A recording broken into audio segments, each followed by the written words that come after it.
Okay, this is November the 15th, 2013. We are at Fudan University in Taiwan. We're going to talk about some Latin and reading Latin.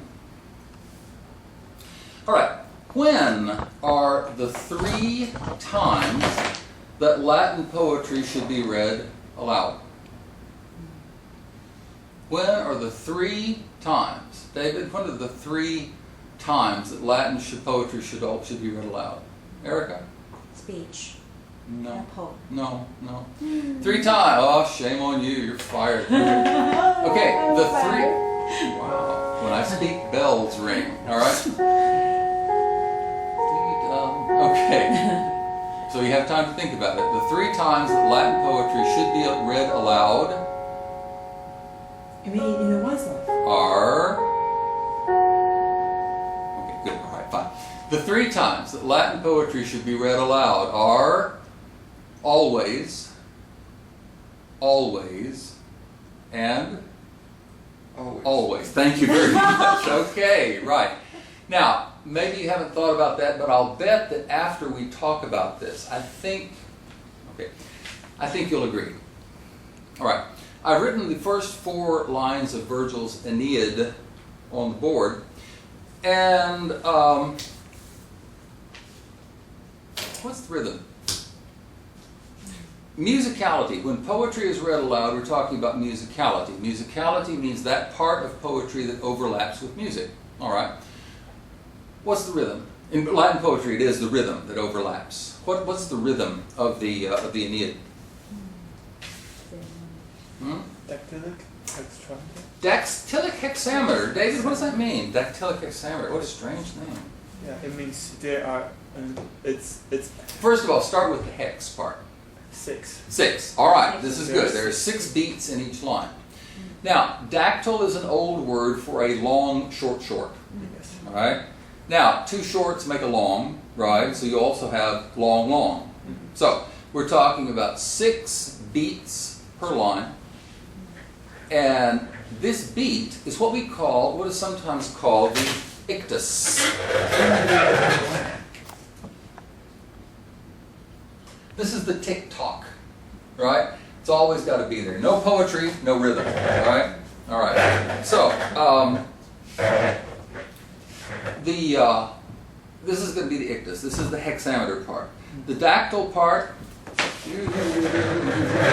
for a mnemonic of the dactyl part, we have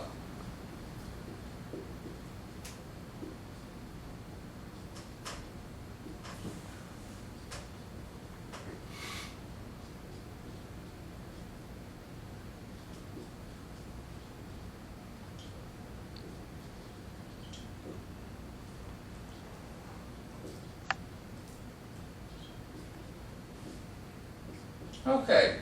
Down in the deep dark dell sat an old sow chewing a beanstalk. What have we got? We got dactyls, we got spondees, right? Down in the deep dark dell sat an old sow chewing a beanstalk. This is your mnemonic. I'm going to see if I can find a chair that doesn't squeak.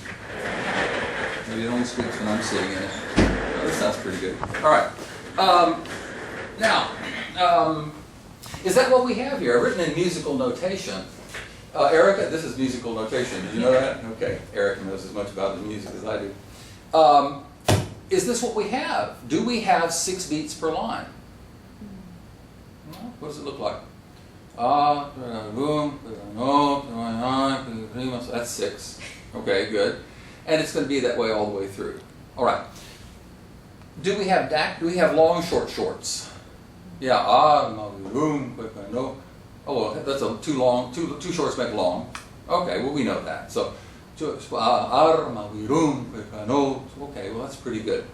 Okay, now, is this important? Is the rhythm important? Erica, what do you think? Very. Why? Why do you say that? Because a poem is a song.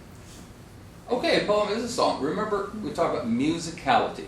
Yes. There's a point where the poetry and the music overlap, right? David, do you think it's important? Yeah. Why? Sometimes musicality reflects with the sense. So if he wants to do. You guys are so smart. I shouldn't have come tonight. This is really pretty good. However, I'm going to suggest something a little lower to the ground than what you're talking about. We'll get where you are. But we may argue a priori that if Virgil spent all this time on the rhythm, it must be important, right? Now, to reinforce this idea, we should ask a Roman. Okay? Okay. This is a Roman. His name is, let's see. Oh, wow. I'm special. Kind of nice. That's musicality, too. That's musicality. What's the rhythm? Anyone? What's the rhythm? What's the rhythm? Is it dactylic? No, spondees. Bing, bong, long, long, long. Okay, good. Okay, good. Okay, this is a Roman. Some guy named Cicero is his name, and this is from a book of his called "The Paradoxes of the Stoics." All right, Paradoxa Stoicorum. All right. Now, listen to this sentence. This is an aside, but just listen. Histrio si Paulum se movit extra numerum, aut si versus pronunciatus est syllaba una brevior aut longior exhibidatur exploditur. An actor, if he gets a little out of the rhythm, or if he pronounces one syllable too long or too short, is hissed and booed. Whoa! Now, let's steer this toward the Aeneid. First of all, we may assume then that the Romans reacted to metrical inaccuracies the way we react to, say, singing off key. Now, we may again argue a priori that Virgil did not want to be hissed and booed, right? So he must have spent a lot of time on this. All right, so we may say that, yeah, this is important. Now, for the reasons that you're talking about, that's true too. But again, we're starting basic, all right? And we'll get to your what you're talking about later. All right. Now, is this what the musical notation says? Dum dum dum dum dum dum dum. Yeah, it says that. But what's the problem with line 1? What's the problem with line? I see 3 problems with line 1. Anyone? See what I see. What I see is the fact that we don't say virum, we say virum. Oh, we don't say cano, we say cano. And we don't say troiai, we say troiai. Ha! Let's have a look here. So what I'm going to do is, we have the ictus, but you know what? You also have an accent. Oh. Now, Erica, what about rhythm? Is that important to music? Therefore, to musicality? Is it? Is it important? Yes. Yeah. What is rhythm? What is rhythm? Anyone? It's the beat. It's the beat, yeah. What kind of beat? It is a... Syncopated. You're getting ahead of me, all right? It is regular, right? Remember, this is the tick-tock. Now, what Brother Koss is talking about, syncopated, what is that? What does that mean? It has long and short. Let's try a different... Oh, Erica, you're fired again. That's twice in one day. All right. Try. Syncopation. Okay, we have the rhythm. We have the ictus. Tick-tock, tick-tock. And we could go forever, right? But for 10,000 lines? Wow! Because besides that, it sounds like a football chant, right? Now, what Virgil has done, now remember, everything is for a purpose with Virgil. He doesn't want to be hissed and booed, right? he's got these lines or places where the accent does not match the ictus. Now, is this important? Should we pay attention to this? All right. I'm going to quote from a very important book, published in 1930. It is a very important book because, as you can see, it was owned by Hazel Woodard, who later became Hazel Chisholm, who later became my grandmother. All right. Let's see when my grandmother opened this to page 377, let's see what she saw. The normal word accent should be ignored.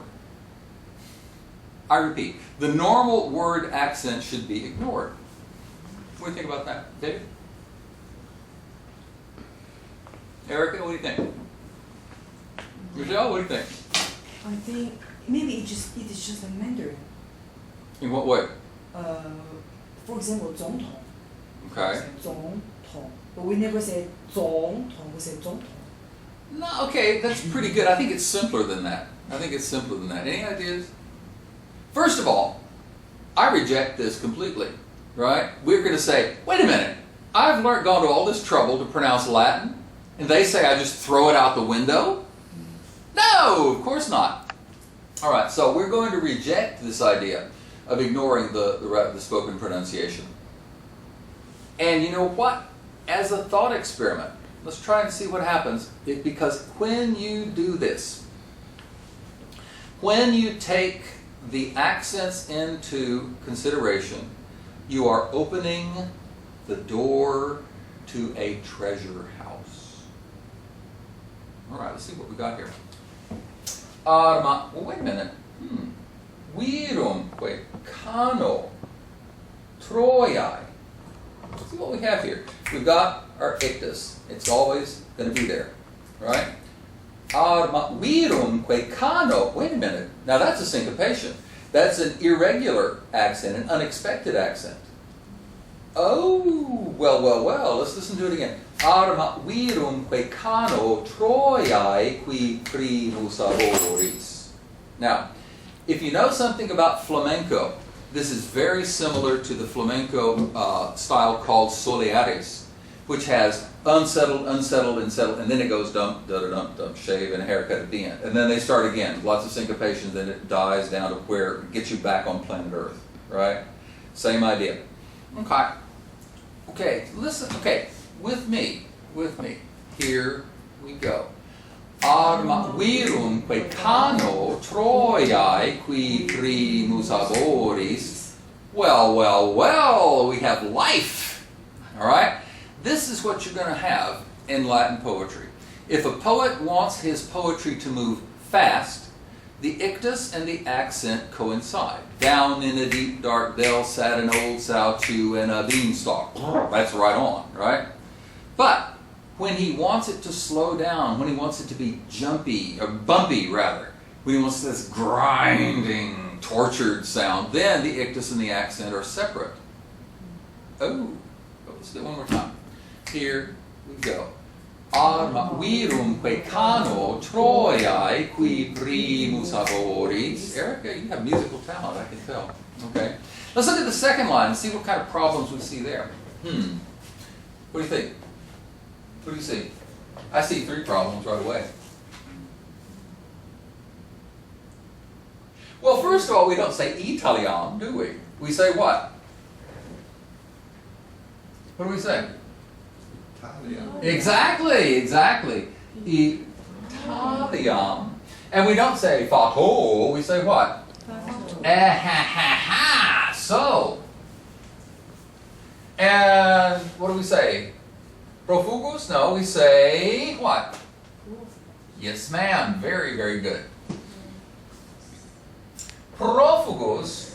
Now, please note that your books probably say lawiniaque venit. I reject that simply because it has too many syllables. Something's got to give, right? And you can't say lawiniaque venit because it sounds funny, right? All right, good. Let's do this one. Just listen once. Italiam fato profugus lavinaque venit. Well, well, well. Okay, everybody sing. Here we go. And go. Italiam fato profugus lavinaque venit. Well, you know what? He also says, not lavinaque venit, but instead, lavinaque venit litora. He fakes us out with the length of the phrase. Wow, what a guy. Okay?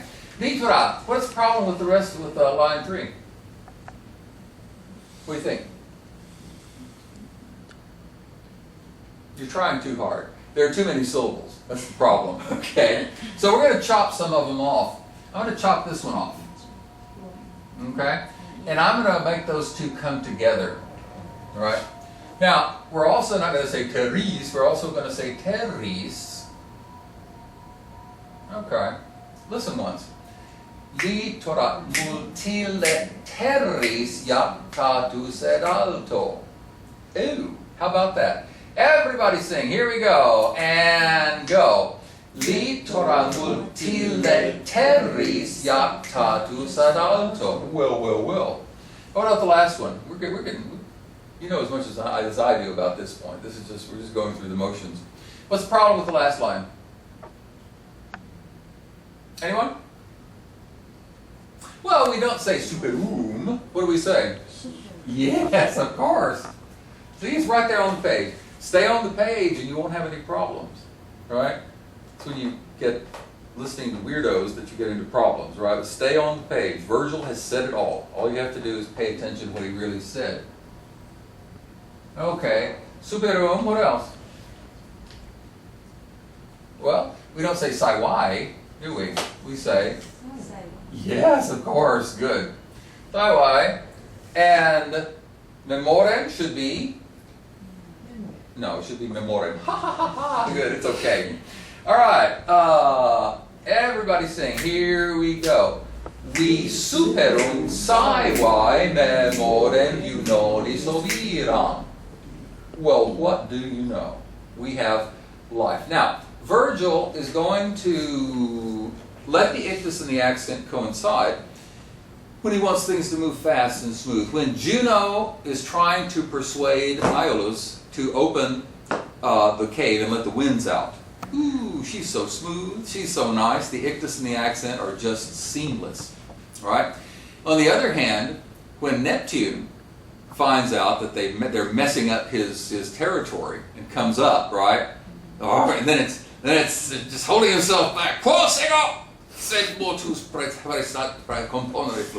Okay, you can, because of the jaggedness and the bumpiness, right? You can tell Neptune is not a happy man.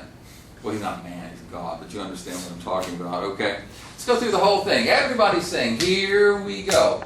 Arma virum que cano Troiae qui primus aboris Italiam fato profugus lauvinaque venit litora multile terris jactatus et alto vi superum saivae memorem unonis oviram.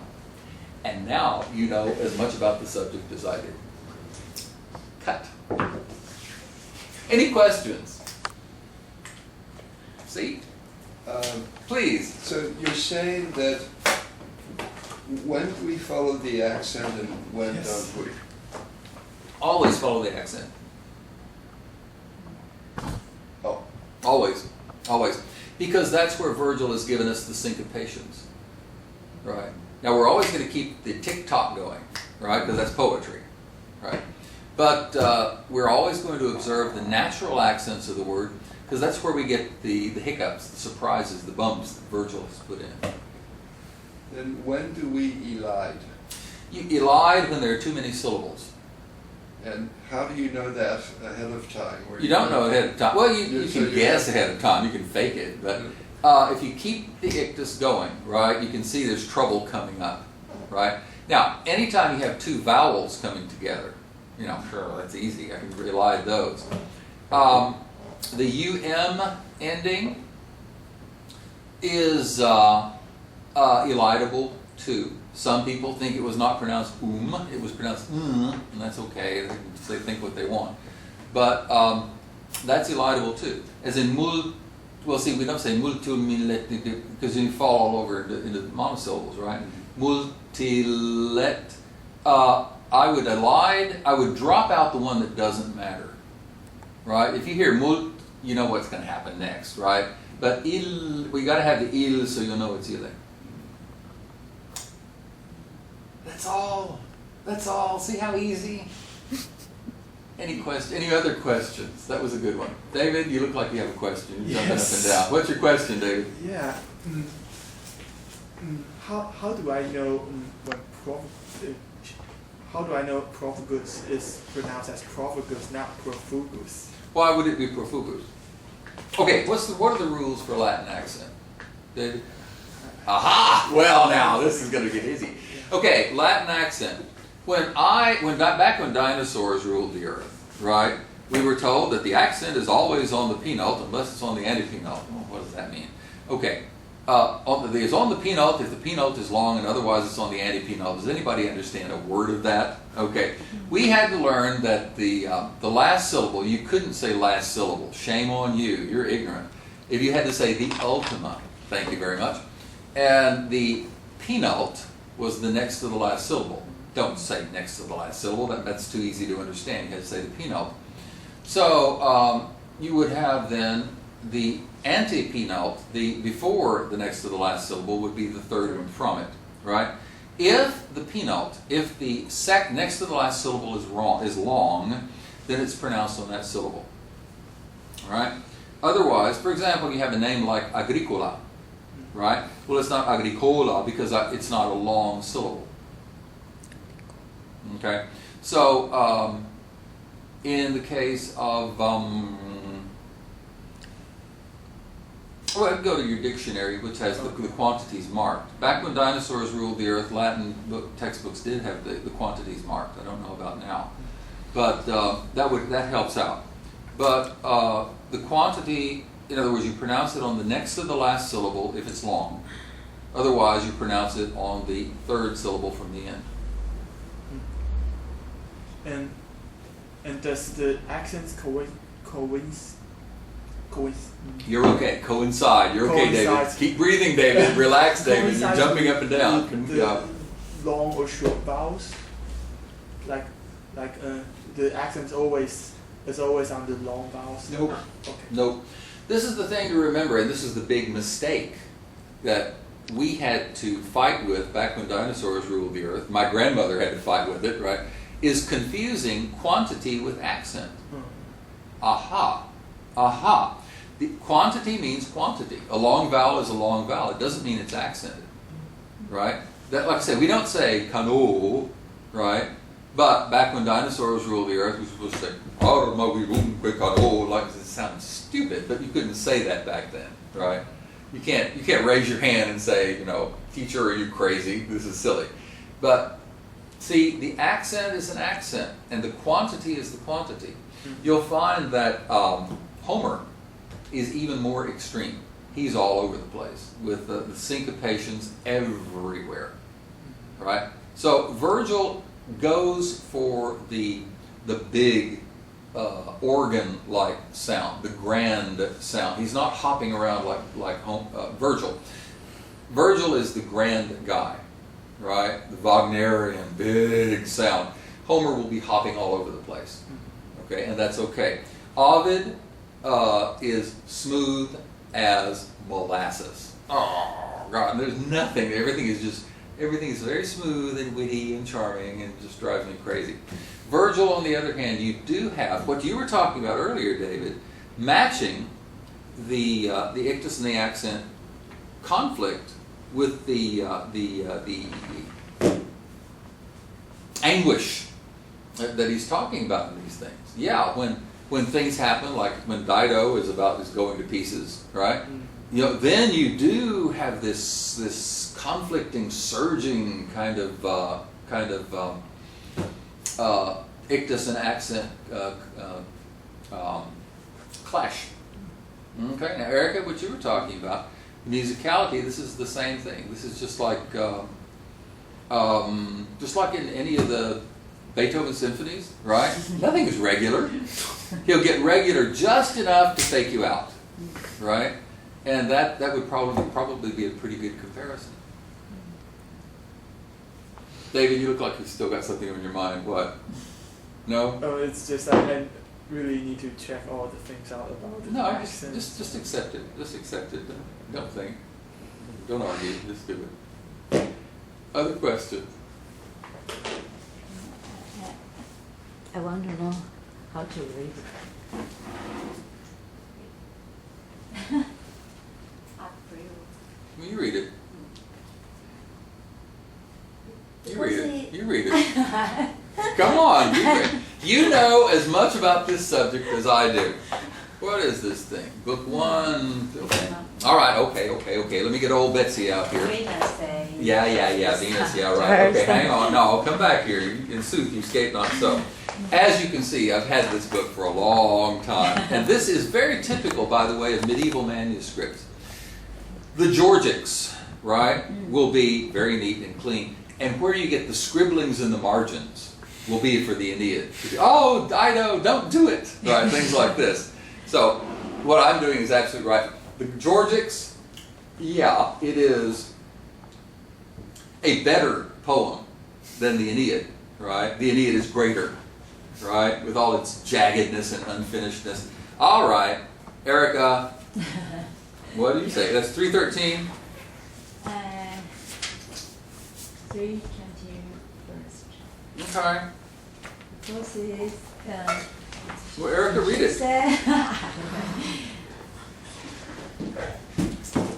because Erica, read it. Be brave. What's the first word?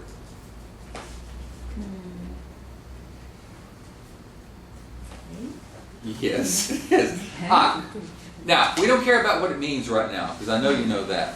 Ah, is that long or short? Is it long or short? long. Why? Because it's C and P. Exactly. They're two consonants, right? Yes. So and then prior. Prior. Are those long or short? Long. They're short. Short. A prior. Prior. Oh. And then what about the house? Well, it's a diphthong, so it must be long. Must be. Okay. Inquit. Is that short or long? What do you think? Long. Sure, exactly. Sure. Unace. What about unace? We know that the ace is going to be long because it's third declension, plural. So unace, what's that? Long. Short. Long, short. What? Long, short. Almost. I would say short, long. Short, long. Unace. The accent is not the same as the quantity. Oh. Oh, yes, the accent is on the first syllable, right? So it'll be unace. Oh. And then, how about monstrate? Long. Mm-hmm. Long, short. Yeah, exactly. See, you're always going to have the shave and a haircut, right? Mostrate mearum at the end, right? This is where you come back down to earth, right? So what do we have here? A prior heos inquit unace. See, unace is a syncopation, where the accent does not match the ictus, but generally this is only one bump in the line, right? And that's not bad, right? Just enough to keep us interested, but it's not anguished and bumpy the way the opening is. Okay?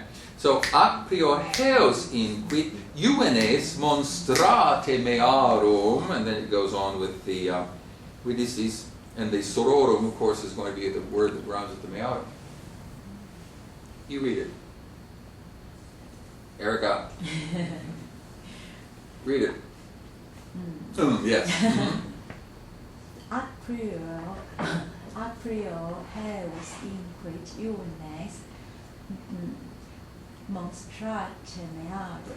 I said that in 15 minutes you guys would know as much about this subject as I do, right? That's it. Erica, good. You can teach it next time. No.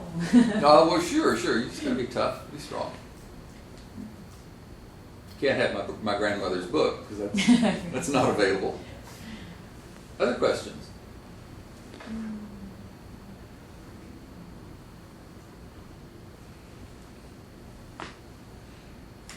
Now can we have you read the first book, or as much as you're willing to read? Sure. How much you want me to read? Well, ideally, how much? The whole thing. Okay. Yeah. Okay. Let me just read this thing then, and I'll read till the coffee runs out. Okay. Maybe we should read it together. No, I think if Okay, all right, okay, good.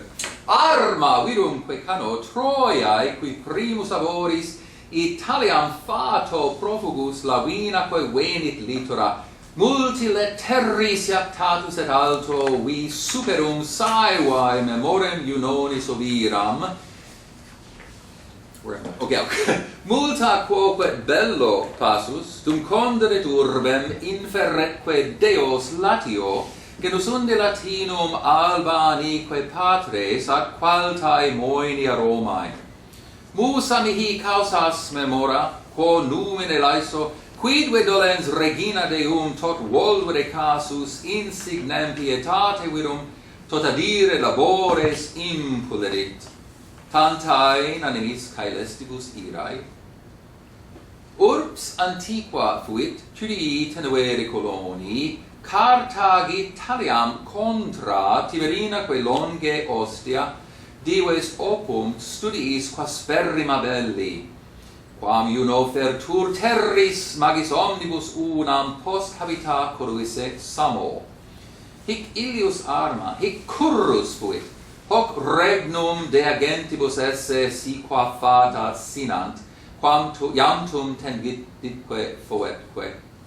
Progeniem sedinim Troiano a sanguine duci audierat Tyrias olim quae vertere darces, hinc populum late regem belloque superbum ventur rex cidio Libiae, sic volvere parcas. Id metuens meterisme memor Saturnia belli, prima cur ad Troiam brocaris gesserat argis, nec datiam causirarum saevique dolores exciderant animo. Manet altamente repostum judicium paradis, spretaque injuria formae, et genus in vis et rapti ganimedis honores. His accensa superiactatus aecore toto Troas, reliquias danat, quim mitis Achilli, arcebat longe latio multosque per annos erravant acti fatis mariomnia circum, tantae molis erat Romanam condregentem. Ta-dam! Just do like that. Yes, sir. Could you continue to read by somehow indicating the 6 beats? Sure. We continue. Vixe conspectu siculae telluris in altum. Okay, that's good. Vela dabant laetit spumas salis aere ruebant. Okay? Can you see the 6? Right. Cum uniternum servan sub pectore vulnus haec secum menin cepto desistere victam nec post Italia teo crorad vertere regen, quidve vetor fatis. Palas nec surrere crassem argivat quipsos potuit submergere ponto unius obnoxat furias aiacis oilei, ipsa iovis rapidum iaculate nubibus ignem, disjec quipque rates vertit quae correventis, il expirantem transfixo pectore flammas, turbine corguit scopulo quint fixit acuto. Ast ego, quae divoem cedo regina iovisque et sororet coniunx, unacum gente tot annus bella gero, et quisquam numen iunonis odorat, praetere aut supplex aris imponet honorem. Then how should questions be handled? Or is the tone the same? I don't know. Oh, okay. You have to ask a Roman. I don't know how they did it. And could you now read it emphasizing the dactyl part? I just did. You mean the dactyls without the accent? Yeah. Okay. In other words, without the accent, I can do it for a little bit. Okay. Talia flamato secum de accorde volutans nimbor in patriam loco feta furentibus austris aeoleam venetiquas rex aeolus antro luctantis ventos tempestates sonoras imperio premit ac vinclis et carcere frenat. Okay. That's how we had to learn it back when dinosaurs ruled the earth. Right? And we weren't supposed to ask any questions back then. You're supposed to say yes sir, yes sir, yes sir. And you're thinking something is not right here. But now you know. You are free. You can spread your wings and do all kinds of things. Other questions? I'm here. I got coffee. I'm okay. Sir. So in teaching a class, what should we do about this? Should we try to have the students learn how to read it properly? That this is important. You must, again, a priori, Virgil probably spent more time on the rhythm than anything else, right? And more time, and that means more talent. And we're talking about Virgil's talent. That's awesome, right? So we should understand what he did. Right, because the story itself, he didn't have anything to do with that. Just a few minor retouches. The characterization, no big deal. But it's the rhythm and the musicality that we should pay attention to, because otherwise it's no different from Cicero. So, David, you're thinking about something. I can tell. What? Yes. Oh, it's just that I always heard about the musicality in Virgil's poetry, and that seems to be very famous. But it's just I didn't really know that until now. Right. Well, see, the thing is, until now, Latin died in the United States from about 1970 to 1990. Brother Koss has probably told you about that. It wasn't relevant, right? And even before that time, though, again, remember my grandmother's book? Latin was taught as a form of torture. It was taught as like geometry. It had nothing to do with being a language. A few years ago, I went to a seminar that was about spoken language, spoken Latin. We spent a week speaking Latin, right? What do you know? It's a language. It's a language. What do you know? And that reinforced, what I'd always felt, because when you where I discovered this was not in Virgil, but in Catullus and Horace. Because you have these very intricate rhythms where you almost always had the ictus and the accent. Okay? So if you have Maike nasatavis edite regibus, that's, da da da da da da da da da.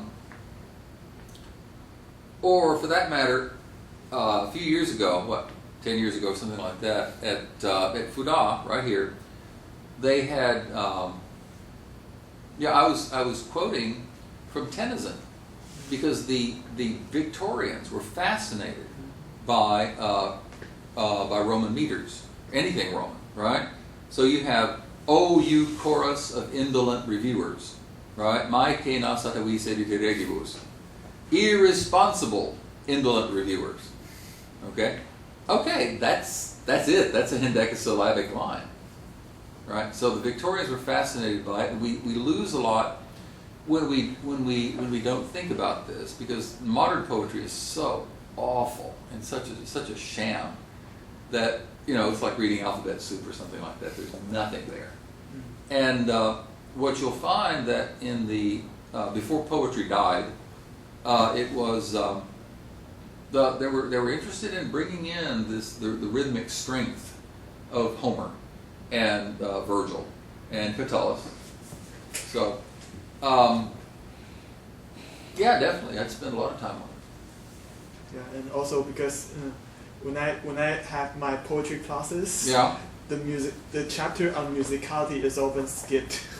It's often at the end of the semester. Yeah, and I know. The professor don't have enough time, so she just introduce some rhythmic patterns and then Professor doesn't have enough. Uh, Not time. Because we never, it's just a question of looking at what's on the page.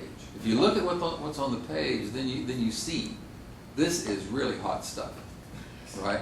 But I didn't know, I didn't know that Longfellow's Evangeline is written in dactylic hexameter. Until I was 30 years old, and I looked at it. This is the forest primeval, the myrtle pines, and the hemlock. There's it. Okay, they never told me that. I didn't know why the lines started with capital letters. They didn't teach that. All right, so like I say, when everybody's buying, sell. Okay, nobody does this, so this is a great opportunity. You can start the David Bushibon of Latin, right? And it's like I say, nobody's doing this, and it's right on the page. So this is your chance. You got to have an edge, right? This is an edge. This is an advantage. And Erica, you've already got your musicianship. You can do this easily, right? Just a question of looking at what's on the page. Okay. Other questions? I'm here. Could you read some passages from Metamorphosis for us now? Yeah, sure. I have again, my grandmother's book has some metamorphoses, and all right, we're going to read. Let's see, completely spontaneous and under-rehearsed. All right. Okay, this is the beginning of Pyramus and Thisbe, right?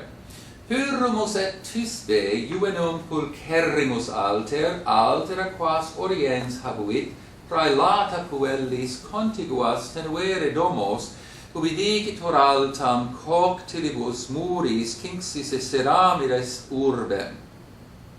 Tick, tock, it's smooth, right? He doesn't care what happens to Pyramus and Thisbe. He just wants to have smooth sounding poetry. Right? Ovid drives me crazy. Because it's such a waste of talent. He could have been so good, but his personality was just shallow. Notitiam primos que gradus vicinia fecit tempora crevit amor. Taedae quoque iure quis sent, sed vetuere patres. See, there are a couple of accents in there, right? Just to keep you from going to sleep, right? Just to show he's a macho man, he can write, he can write syncopations with the best of them, right?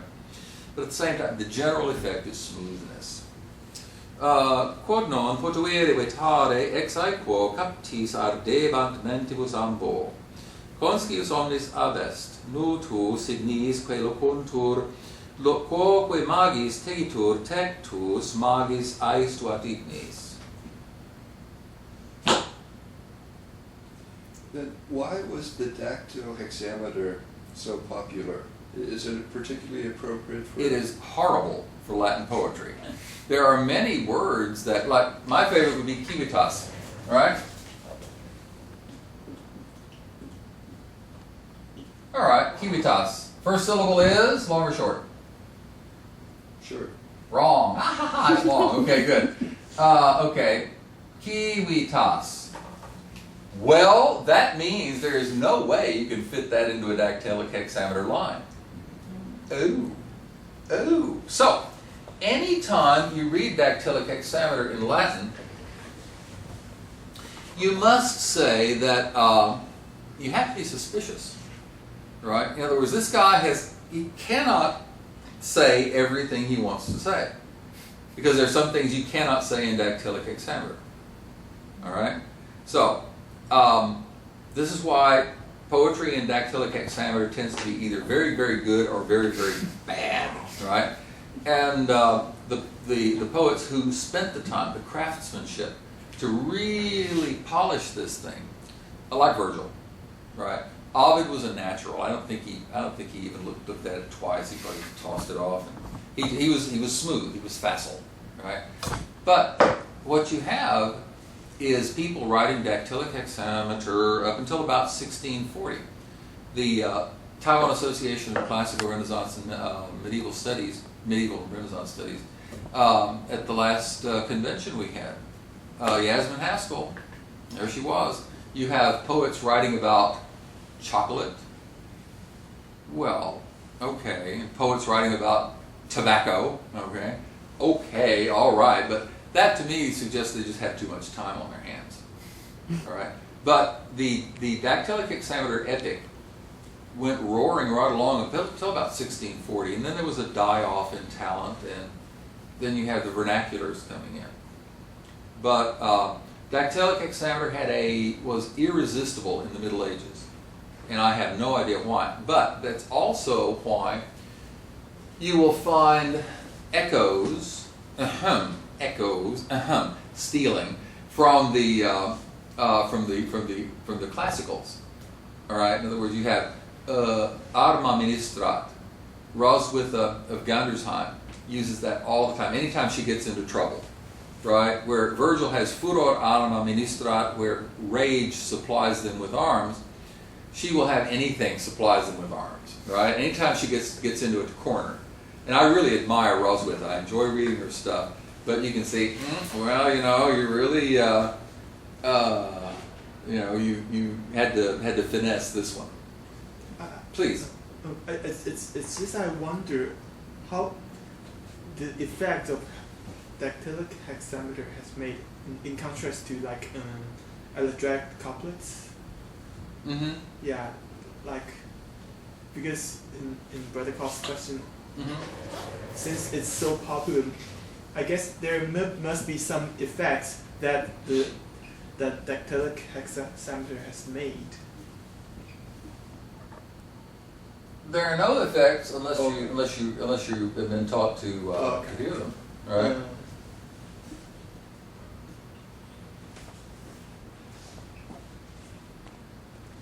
Here's your mnemonic for elegiac couplets.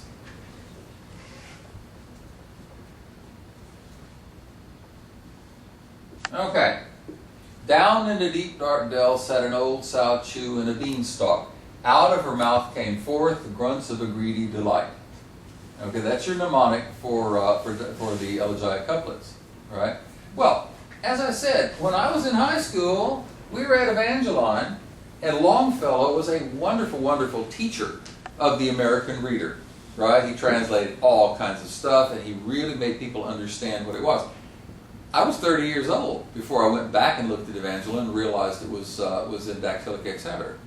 So I would say, okay, another big guy in German would be some guy named Goethe, whose Hermann und Dorothea is very, very consciously Homeric dactylic hexameter, and it is, as the Germans say, ins Wasser gefallen.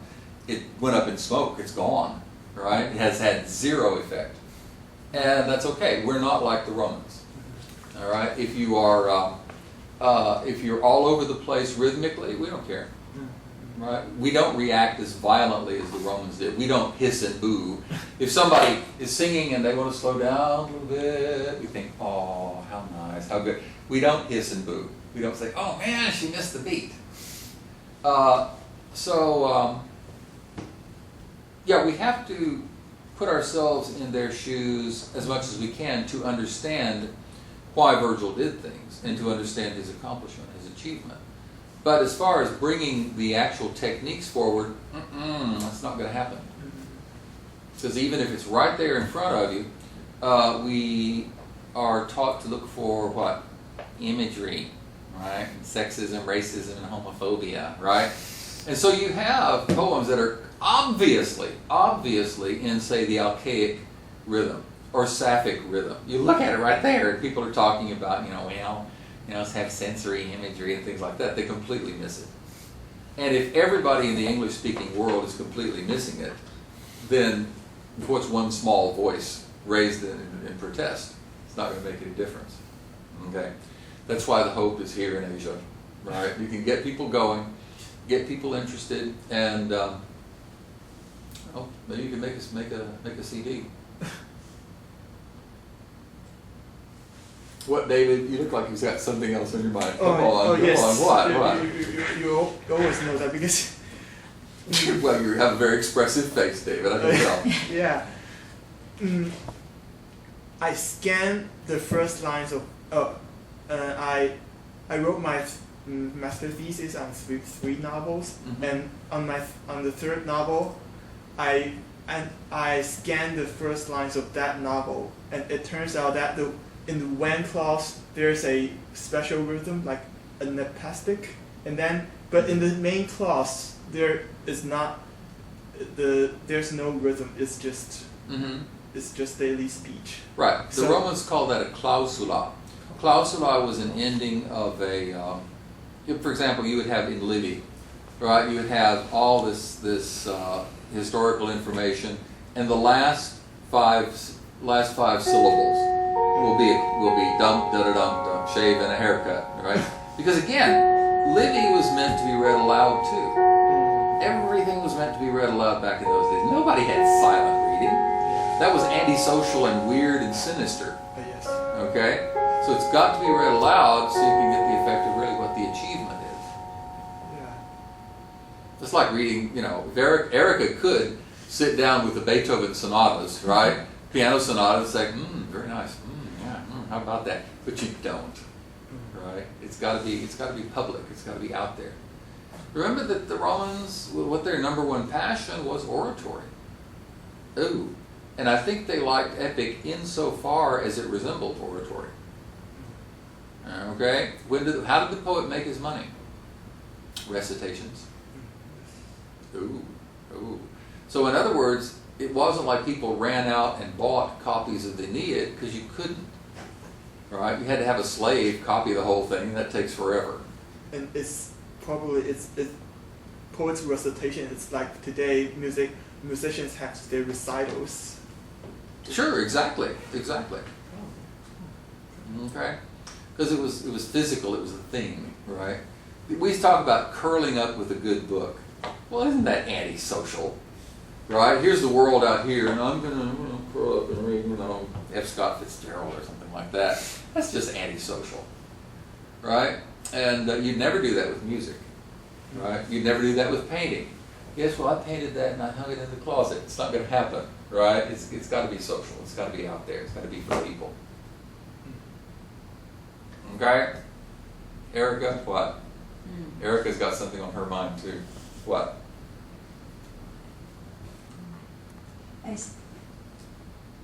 Sometimes we will read Niki or Niki city. How can we tell? Well, how does it fit in with the line? For example, Musa mihi kausas, right? Well, mihi, first of all, you look in the dictionary. Okay? You won't find mihi, you'll find mihi, short, right? In medieval Latin, you'll find mihi, right? They didn't know. Okay. So yeah, you have to allow for regional variations and individual idiosyncrasies, but just follow the quantities. If the guy knows what he's doing, if the author knows what he's doing, it'll be there for a reason. Okay, just look at the dictionary. One of those dictionaries, I assume they still are around, where you have the quantities marked. Okay? And that's all you need to do. Keep the tick-tock going, and you get the syncopations going, and you have art, ladies and gentlemen, art. Good. So thank you very much, Dr. Skupin. My It was a pleasure. My great pleasure. pleasure to have you here. It's always a pleasure to be here. I always enjoy it. Especially, I enjoy it even more now that the MRT is up. That is even better. All right.